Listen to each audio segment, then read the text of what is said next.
The name Saint Regis Mohawk Tribe has been attached to the American side of the reservation for about 2 centuries. And for the past several years, the idea of changing the name of this tribal governmental body has been a subject of conversation. An attempt to change the name from Saint Regis Mohawk Tribe was made about 18 years ago, but that change was revoked.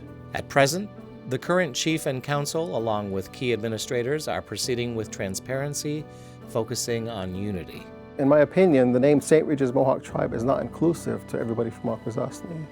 It's inclusive to a certain sector of Akwesasne, and that sector which I belong to, and I believe it's inclusive to me as a churchgoer and to everybody that goes to the Saint Regis Catholic Church. But it's not inclusive to everybody else in Akwesasne who chooses not to go to the Saint Regis Catholic Church. I believe we should have a name that is inclusive to every single person who lives and is from Akwesasne. On the Canadian side, we're already known as Akwesasne. It's just when you get to that line, suddenly you're in Saint Regis Mohawk Indian Reservation.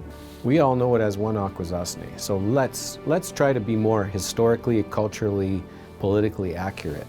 Historically, the name of the settlement varied depending on who you spoke with. The French were attached to Saint Regis as the Jesuits established the mission in 1754, while the British tended to use the indigenous names.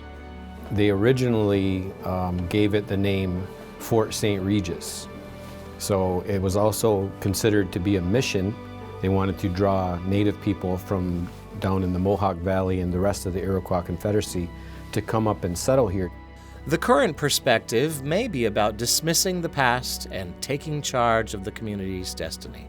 But other people are thinking more long-term, and they look at the name Saint Regis as being a colonial artifact from the past, from a time when outsiders ultimately had the final decision about us.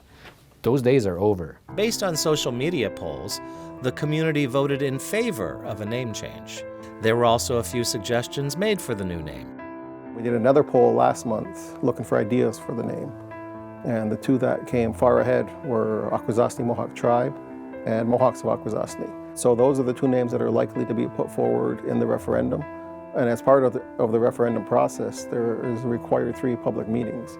So at those 3 public meetings, those names will be brought forward and discussed with the community. I think the people themselves are looking at it saying, let's take an incremental step.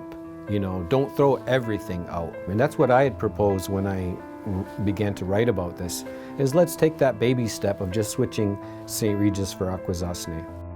Ultimately, if the name change referendum does not pass, it will be business as usual. If the referendum does pass, that name will be presented to the U.S. Congress, indicating our choice in the matter finally. We are changing our name to this. They're not telling us what our name is. And that's what they've done in the past with Saint Regis Mohawk Tribe and Hogansburg. We've been given that name by outsiders to honor outsiders. And we're choosing our own name this time.